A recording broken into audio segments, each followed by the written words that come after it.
ప్రతి Sunday chicken, mutton, fish curry తినాలని ఏమన్నా రూల్ ఉందా? ఇలా ఎగ్ కర్రీ కూడా చేసుకొని తినొచ్చు. అలా నోటికి పులుపు కారం తగులుతూ చేసుకోవచ్చు. ఎలాగో ఏంటో ప్రాసెస్ చెప్పే ముందు ఇంకా సబ్స్క్రైబ్ చేసుకోలేదా? Please subscribe.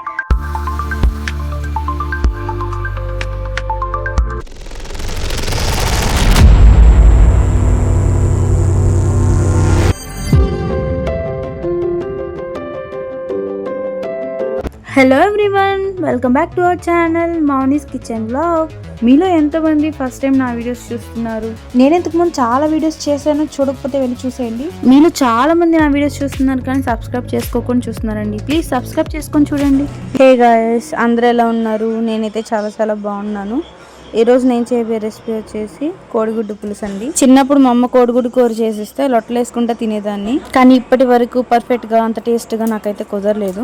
ఈ రోజుకి ఇంత పర్ఫెక్ట్ గా అయితే కుదిరింది. ముందు కోడిగుడ్లని ఉడకపెట్టుకోవాలి. నెక్స్ట్ స్టవ్ ఆన్ చేసి స్టవ్ మీద ప్యాన్ పెట్టి ప్యాన్ లో ఆయిల్ పోసి ఆవాలు, కరివేపాకు, ఆనియన్స్ ని వేసుకొని ఫ్రై చేసుకోవాలి. తర్వాత 1 స్పూన్ పసుపు, ఉప్పు వేసుకొని ఫ్రై చేసుకోవాలి. నెక్స్ట్ 1 స్పూన్ అల్లం వెల్లుల్లి పేస్ట్ కూడా వేసుకొని బాగా కలుపుకోవాలి. నెక్స్ట్ చాప్ చేసిన టమాటోస్, 1 స్పూన్ కారం వేసుకోవాలి. టమాటో మంచిగా ఉడికిన తర్వాత చింతపండు రసాన్ని కూడా వేసుకొని కలుపుకోవాలి. నాకు పులుపు ఎక్కువైంది, అందుకని నేను కొంచెం వాటర్ పోసుకొని మరగబెట్టుకుంటున్నా. మరిగిన తర్వాత ఉడకపెట్టుకున్న గుడ్లను కూడా అందులో వేసుకోవాలి. నెక్స్ట్ మూత పెట్టి 10 నిమిషాలు వదిలేస్తే సరిపోతుంది. ఇక దించుకునే ముందు కొత్తిమీర జల్లుకొని దింపుకుంటే కోడిగుడ్డు పులుసు రెడీ. మరి ఇంకెందుకు ఆలస్యం, మీరు కూడా ఒకసారి ట్రై చేసి ఎలా వచ్చిందో కామెంట్ సెక్షన్ లో కామెంట్ చేయండి. 0 నాలెడ్జ్ దగ్గర నుంచి 425 సబ్స్క్రైబర్స్ వచ్చేలాగా చేశారు. ఇదంతా మీ సపోర్ట్ వల్లనే. Keep supporting guys. నా వీడియో మీకు నచ్చినట్లయితే లైక్ చేసి, షేర్ చేసి, కామెంట్ పెట్టి సబ్స్క్రైబ్ చేసుకొని పైన గంట బెల్ని కొట్టేసి ఫ్రెండ్స్ అండ్ ఫ్యామిలీకి షేర్ చేయండి. అండ్ ప్లీజ్ అండి మన ఛానల్ సబ్స్క్రైబ్ చేసుకొని చూడండి. నెక్స్ట్ ఏ టైప్ ఆఫ్ రెసిపీస్ కావాలో కామెంట్ చేయండి.